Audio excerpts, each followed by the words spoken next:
Marcelo Ramal es economista, profesor universitario, profesor de Historia del Pensamiento Económico en la Universidad Nacional de Quilmes, profesor durante muchos años en la Universidad de Buenos Aires, fue legislador porteño por el Partido Obrero y hoy es parte de Política Obrera. Gracias, Marcelo, por venir Fuera de Tiempo. Gracias, Diego, por invitarme. Bueno, quiero empezar por el tema que está en la agenda, me parece, Dale. Los endeudados de Milei. Es un tema que crece, que el gobierno no hace más que agigantarlo. Vos venís escribiendo sobre eso, 6 millones de personas que están en situación de mora. Y vos decías, no se toma en cuenta ahí, hay deudas por plazos menores, hay gente que dejó de pagar el alquiler, hay gente que dejó de hacer sus consumos más elementales. ¿Qué es lo más importante de esta crisis de endeudamiento? ¿Qué la distingue de otras situaciones que ya vivió la Argentina? ¿Qué nos puedes contar? No, bueno, primero en relación a esto que vos decías, cuando aparecen estas cifras de que el 17% de los deudores bancarios son morosos, 30% en el caso de las billeteras, siendo cifras importantes, en cierto modo disimulan la realidad. Porque la realidad también está compuesta por todos los que pagan malamente, pero todavía pagan, los que pagan privándose de consumos elementales o simplemente dejando de pagar contrayendo otro tipo de deudas, por ejemplo, no pagando las expensas o no pagando el alquiler. Esto es un aspecto del problema. Luego está lo que esto expresa desde el punto de vista del proceso económico general. Sí. Porque hablar de una crisis de endeudamiento familiar deja por fuera las raíces sociales y económicas de este problema. Pues fíjate lo siguiente, todavía hoy cuando se piensa en la crisis del 2007-2008, se habla de la crisis de las hipotecas subprime, sí, ¿no es cierto? Sí. Como una crisis también de endeudamiento familiar. Pero con el tiempo, por lo menos entre los analistas económicos más agudos, ya se dejó eso de la crisis de las hipotecas subprime.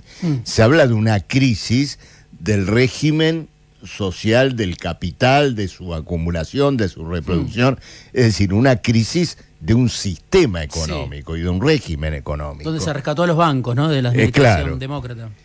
Acá tenemos eso. Cuando este nivel de insolvencia tiene lugar, quiere decir que el circuito económico de la producción, el consumo, el giro comercial, el giro industrial, está interrumpido, no se reproduce. Esto es lo que hay que ver como cuestión de fondo. Sí. Y esto es lo que efectivamente nosotros tenemos por delante. Los endeudados son la punta del iceberg de una crisis de orden general del régimen económico que impusieron Milei y Caputo. Sí. Esto es lo que uno puede decir. Te agrego acá una cuestión muy sencilla. Si vos seguís la ruta del endeudamiento, seguís la ruta de este proceso económico que ahora está agotado. ¿Por qué? En el 2024 aparece una cierta abundancia de capitales fundamentalmente traídos en el corto plazo, capitales especulativos que crean un clima de préstamos, no solo préstamos personales, también préstamos empresarios. Hubo un endeudamiento empresario importante. Entonces, ¿qué ocurre? Este proceso, ya transcurrido un tiempo, transcurrido el año 2025 y demás, no desenvuelve un determinado crecimiento económico, una reproducción del capital. Y entonces empieza el reflujo de capitales, empieza a haber dudas de si Argentina va a enfrentar sus compromisos de deuda, los bancos suben la tasa de interés y entonces los endeudados que tienen saldos con intereses variables sufren, ¿no es cierto?, todo el rigor de la crisis. Pero mirado bien, es el proceso de una crisis capitalista. El crédito, Diego, es, como te diría, la gloria y la miseria del capitalismo. Viste que a veces se dice de la gloria a devoto. Gracias al crédito, el capitalismo logra Pero en Argentina siempre fue muy acotado, entre otras cuestiones, por la inestabilidad de la moneda. Claro, ¿no? pero sigue acá, siendo muy acotado. ¿qué ocurrió acá? Vos fíjate que en el 2024, con salarios y jubilaciones en picada, sí, el gobernador decía, bueno, no, la actividad económica más o menos se sustenta. Se sustentaba en el endeudamiento de consumo. Totalmente. ¿No es cierto? Entonces, el endeudamiento de consumo no es como el endeudamiento del capital. Porque el empresario que se endeuda... En dólares muchas veces, estamos hablando de pesos, tiene para pagar con una parte de sus ganancias. Cuando vos ganás un salario y te endeudás y tenés intereses a pagar a futuro, ¿con qué los pagás? Apretando tu salario futuro, es decir, sí, privándote de consumir. Entonces, yo hablaba con gente de los bancos y los bancos dicen, ya está controlado el problema de la mora, ¿no? Claro, no prestan más, esa gente está en el veraz y no sigue creciendo la masa de créditos. Pero, no sé, por eso te preguntaba si esto, mirado a la luz de la historia argentina, tiene similitudes, tiene diferencias. No, es una crisis de insolvencia, digamos, tal como se presenta acá. Lo que está expresando es una crisis más general del modo como el capital mismo circula, se reproduce, se acumula. Es decir, plantea una crisis capitalista. Este es el punto. ¿Cómo la planteó aquello del 2001? Y en el caso de Milei y de Caputo, una crisis definitiva de este régimen económico montado hace 2 años. Y bueno, los manotazos de ahogado, como esto que se anunció hoy, sí, ¿no es cierto?, créditos hipotecarios y todo lo demás, buscan alguna salida respecto de este impasse. Ahora, un detalle que no me quería olvidar, lo que muestra el carácter general, ¿no es cierto?, de este ciclo económico, es que no solo hubo endeudamiento familiar, también hubo endeudamiento empresario. Acordate, los Grobo, Agrofina, sí, todas esas empresas que tomaron y después defaultearon. Después hay muchas que se endeudaron, bueno, con obligaciones negociables. Entonces no es que, bueno, cuando superemos la tormenta se va a iniciar un proceso virtuoso. El intento de proceso virtuoso ya se produjo y tuvo un alcance muy corto. Estuvo fundado en capitales especulativos. Después, al fin del 2025, Scott Bessent tuvo que salir a rescatar a la Argentina. Y ahora estamos viviendo los estertores de este proceso. Por eso, las supuestas salidas que se buscan a esta cuestión no logran tener carnadura. ¿Quién es el culpable? Porque el gobierno dice endeudamiento entre privados y después aparece la discusión entre Galperín y los bancos, los 3 bancos más importantes, muchos de capitales transnacionales, el Banco Francés, sí, el Banco Santander, ¿no?, el Galicia de capitales locales. Pero hay una pelea entre los bancos y las billeteras virtuales también, ¿no? Escucho a Fantino criticándolo a Galperín. Sí, eso se planteó ya, digamos, esa crisis entre bancos y billeteras viene casi desde que comenzó este proceso. Al principio era una competencia para ver quién daba crédito. Sí. Ahora es una competencia para ver quién tiene más platos rotos, ¿no es cierto?, delante de sus narices. Pero acá lo importante no es tanto este problema, ¿no es cierto?, de quién tiene la culpa. Esto no es un templo religioso. La acá sociedad, tenemos que discutir alguien va a responsabilizar, ¿no? Una sociedad que está dividida en clases, que naturalmente tiene intereses antagónicos, y acá se plantea un problema muy característico. Yo te hablé de platos rotos, ¿quién los paga? ¿No es cierto? Entonces, este problema de la mora, este problema del peso monumental de los intereses en la carga de la familia y todo lo demás, lo que está mostrando es que una crisis general del capital, del régimen, de lo que Caputo y Milei pusieron en marcha, se le está trasladando a la población trabajadora, a la población endeudada. Se le está trasladando también el endeudamiento público. Y te voy a decir por qué. Cuando se habla de altas tasas de interés, a ver, ¿cuál es la referencia de la tasa de interés? El rendimiento de la deuda pública. Porque un banco dice, bueno, ¿dónde coloco mi cartera? compro bonos, presto plata. Entonces dice, bueno, si presto plata, quiero ganar tanto como gano cuando compro un bono. Entonces, si la deuda pública argentina se recicla en condiciones cada vez más onerosas, en plazos cada vez más cortos, eso implica un crédito interno también en condiciones, ¿no es cierto?, cada vez más caras. Cada vez más caras. Entonces, la población endeudada es una pagadora indirecta de la deuda pública argentina. Porque por esa vía... Caputo le está haciendo pagar a esos 6 millones de personas. La deuda pública a través, ¿no es cierto?, de las tasas de interés que igualan al rendimiento de los títulos de deuda. Esto no tiene salida sin una intervención de características drásticas. Hay muchos proyectos en el Congreso, vos decís, va por otro lado la cuestión. Sí, en general los proyectos del Congreso siguen el modelo, te diría, Martín Guzmán, ¿no es cierto? O tantos otros, hablé de Martín Guzmán, pero me refiero a tantos gobiernos de distintos signos, pero que respondieron en definitiva a intereses capitalistas, que dijeron, bueno, no podemos pagar la deuda, la reciclamos, la refinanciamos. Entonces la pateamos hacia adelante, de 10 años a 20 años, pagamos eso con un costo de intereses muy alto. Entonces, en general, los planteos de refinanciación construyen una especie de esclavización vitalicia del deudor y crean, aparte, un escenario económico que es intolerable, porque pasa lo siguiente, esto que te comentaban a vos, ¿no?, de los bancos que dicen, bueno... Sí, está controlado. Está controlado, la morosidad no aumenta. ¿Pero qué es lo que está controlado?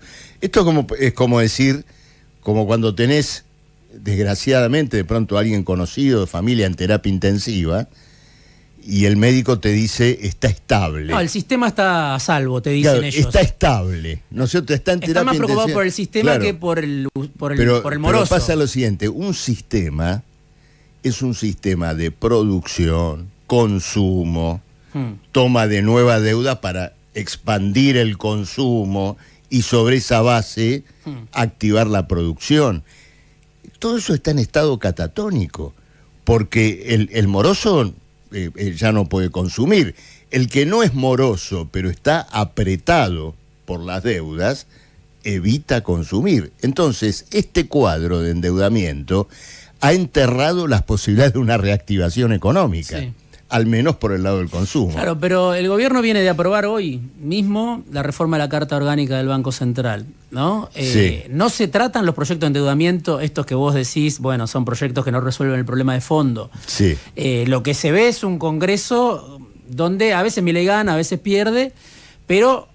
no va a aparecer una salida, me parece, en el corto plazo para estos morosos. Tendrá que ser otro gobierno, tendrá que ser una situación social... Por eso, una salida... donde haya una respuesta, no sé, de otro tipo. Una salida exige un replanteo general del régimen económico y del régimen social. Fíjate todos los aspectos que yo te toqué, la deuda pública, el peso de la deuda pública en la economía nacional. Naturalmente los salarios y las jubilaciones. El endeudamiento de consumo, no solo en la Argentina, ha sostenido malamente a la economía del capitalismo mundial en las últimas décadas, a partir de trabajadores que para consumir, viendo reducidos sus salarios, sus condiciones laborales, sus ingresos, secularmente, permanentemente, apelaron a las deudas para poder sostener un determinado nivel de vida. Bueno, en Estados Unidos es algo constitutivo, ¿no? Claro, ahora, esto plantea, naturalmente, por eso estas salidas de características emparchadoras no van a lograr más que una suerte de sujeción a perpetuidad, ¿no es cierto?, de los deudores. No es un problema nuestro, en Brasil también pasa, hay 140 millones de morosos. Sí, puede pasar en cualquier lugar, pero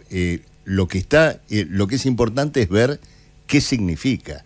Acá, si, planteada esta crisis, nuevamente está la cuestión de quién la debe afrontar. un planteo que desde el punto de vista de los trabajadores, de sus intereses, se quiera hacer en términos, bueno, de una transición económica y política, debe declarar la caducidad de esa deuda financiera para todos los consumidores trabajadores. Los bancos ya se han resarcido largamente a costa de los deudores, y por lo tanto es la única salida que efectivamente cabe, junto con la intervención y la apertura pública de todas las cuentas, ¿no es cierto?, que en el caso de bancos, billeteras virtuales y todo más, van a permitir ver el alcance de esta confiscación económica. Pues fíjate qué perversidad, Diego. Un sistema económico y social que le baja el salario a los trabajadores y luego los endeuda para lucrar por la vía de la exacción financiera.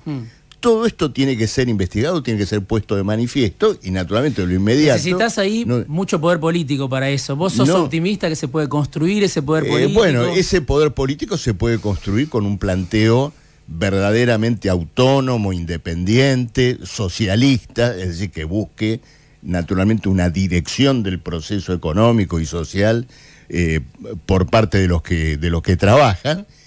Y cuando te digo autónomo independiente, que no puede depositar su expectativa en los que han gobernado el país y lo siguieron cogobernando con Milei.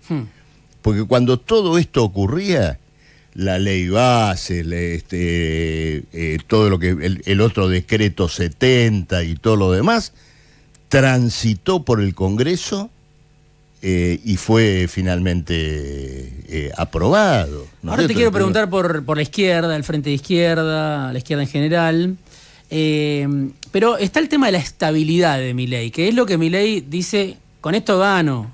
Incluso lo dijo la semana pasada en el Hotel Alvear, yo ya cumplí mi promesa de campaña, bajé la inflación y ya está creciendo la economía, obviamente sabemos que son 2 o 3 sectores, deja fuera a la mayoría de la población, pero...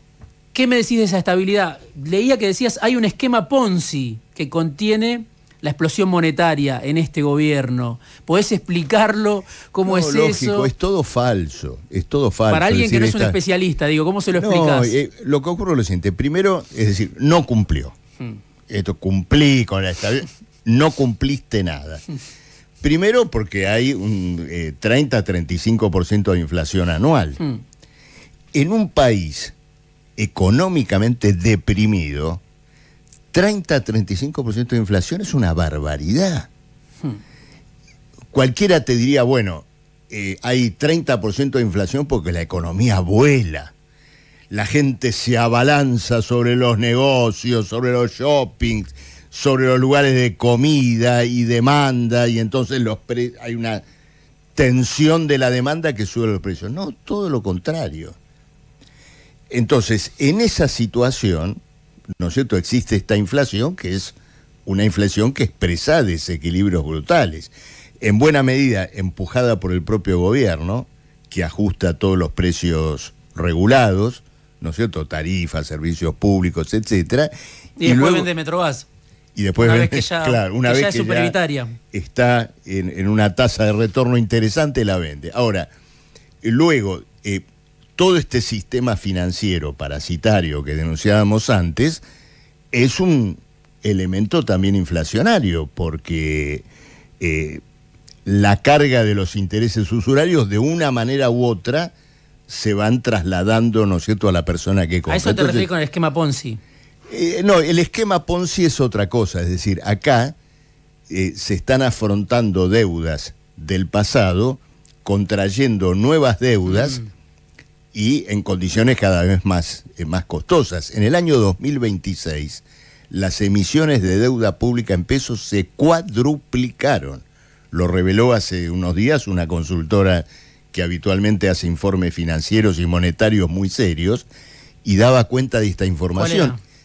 1816. 1816, que está muy ligada al sector financiero, sí.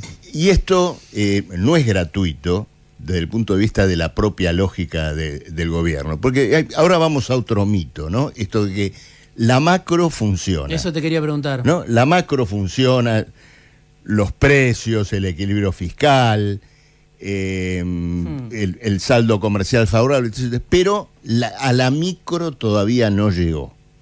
¿No es cierto? Entonces está el eso problema es viejo, de los ¿no? deudores. ¿Dónde nace esa pedagogía? Porque todo el tiempo se habla en esos términos. Claro, bueno. Está dominada la discusión por esa explicación. Primero, digamos, hay una causa, ¿no es cierto?, de esto, que tiene que ver con lo que podríamos llamar la economía académica vulgar. Acá me meto un segundo en un vicio sí. de oficio, ¿no?, que es hablar un poco de las corrientes económicas. La economía vulgar siempre separó lo monetario, ¿no es cierto?, el manejo de la moneda, de las finanzas públicas y demás, del proceso económico, digamos, real, ¿no? Como, digamos, dos cosas separadas. Y vos te das cuenta, naturalmente, que el dinero, por ejemplo, es solamente un vínculo, un medio de circulación de una producción, ¿no es cierto?, que para arrojar ganancias y asegurar que el capital continúe, se reproduzca y crezca, tiene que cambiarse por dinero. Entonces, pensar que en una economía paralizada va a convivir con cuentas fiscales y equilibrio exterior y todo lo demás floreciente, es una falacia. Esto se ha demostrado claramente en las últimas semanas. Hemos tenido una corrida cambiaria soterrada, el gobierno la frena operando en el mercado de futuros, es decir, haciendo apuestas a $1 para evitar que la fiebre suba. Emisiones de deuda no tuvieron el nivel de renovación del pasado. Sí. Es decir, que la famosa macro también se está cayendo. Y en este punto, bueno, por supuesto, el equilibrio fiscal se reveló como un fraude. Me estoy quedando sin tiempo, pero te quiero preguntar, Dale. ¿qué te sugiere la presencia de Juan Carlos de Pablo, que es un habitué ahí del microcine de Olivos, muy cercano al presidente, y Ricardo Arriazu, que son como economistas claves en torno a Milei y también en el debate público, ¿no? Siempre lo que dicen es importante, se habla mucho tiempo de lo que ellos dicen, lo dice Arriazu, lo dice de Pablo, como que son autoridades en el debate económico. ¿Qué implica eso? ¿Qué quiere decir? Mira, esto tiene que ver con algo que también la economía dominante, la economía académica ha manejado mucho tiempo, que es esgrimir vulgaridades teóricas con una pátina de academicismo y de seriedad, como un acto de autoridad contra los que trabajan y contra la población en general. Es decir, denme bola porque esto es serio, hay un libro de por medio, hay ecuaciones matemáticas de por medio, de Pablo. Entonces, con esto, ¿no es cierto?, me tienen que dar pelota. Por eso es importante también la batalla y la lucha ideológica, propagandística contra estos fraudes teóricos, ¿no es cierto? Es decir, la idea de que esta gente está siguiendo, ¿no es cierto?, cánones académicos serios. No han seguido nada. Acá se armó una operación económica y política para revalorizar la deuda pública argentina. Esa operación ha fracasado porque no empalmó con una situación internacional que permitiera un ciclo económico favorable, porque por otro lado, los trabajadores argentinos, a pesar de la entrega monumental de sus direcciones, han expresado siempre de la manera que pudieron el abismo que los separa de Milei. Y bueno, esta historia, ¿no es cierto?, está abierta, como está abierta la situación de un mundo que en términos de crisis de su régimen social y político, de crisis capitalista, es tan o mayor, ¿no es cierto?, que la del gobierno de Milei. La última sería para un programa entero, pero ¿cómo ves al frente izquierda? A la izquierda, Miriam Bregman se convirtió en una figura importante, aparece con alta imagen, una de las imágenes más importantes de los políticos, aparece con cierta intención de voto. ¿Qué ves ahí? ¿Cómo ves a la izquierda en general? Es una manifestación, una expresión de la enorme insatisfacción popular, ¿no es cierto?, con la política que ha gobernado la Argentina. Ahora, ¿cómo encara el Frente de Izquierda o Bregman, ¿no es cierto?, esta situación? Te diría de un modo llano, vulgar.